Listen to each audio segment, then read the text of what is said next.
Assalamualaikum warahmatullahi wabarakatuh.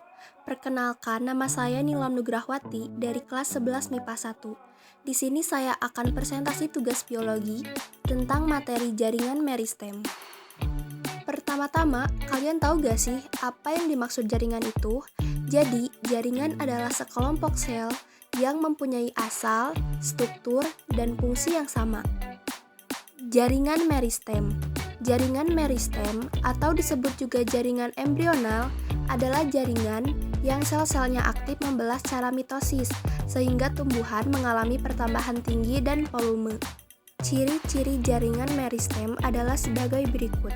Pertama, terdiri atas sel-sel muda yang aktif membelah dan berukuran kecil. Kedua, susunan selaya sangat rapat sehingga tidak memiliki ruang antar sel. Ketiga, bentuk sel yang bulat, lonjong, poligonal, kuboid atau prismatik dengan dinding sel yang tipis. Keempat, sel-selnya memiliki banyak protolasma yang memenuhi isi sel. Kelima, sel-selnya memiliki satu atau dua inti sel yang berukuran besar.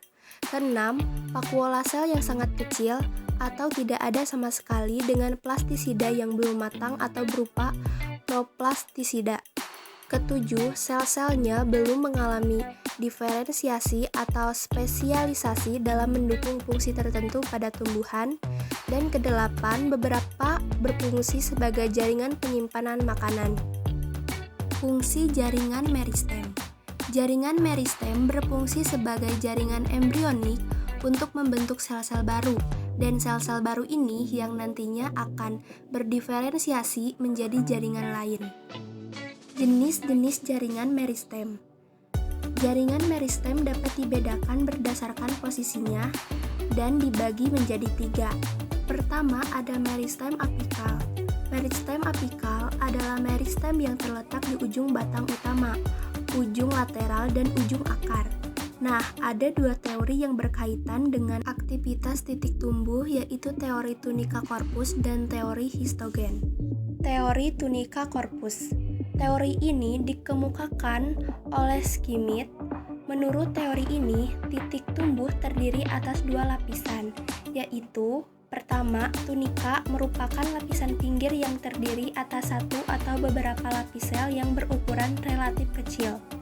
Kedua, korpus merupakan bagian pusat dari titik tumbuh yang terdiri atas sel-sel yang berukuran relatif besar.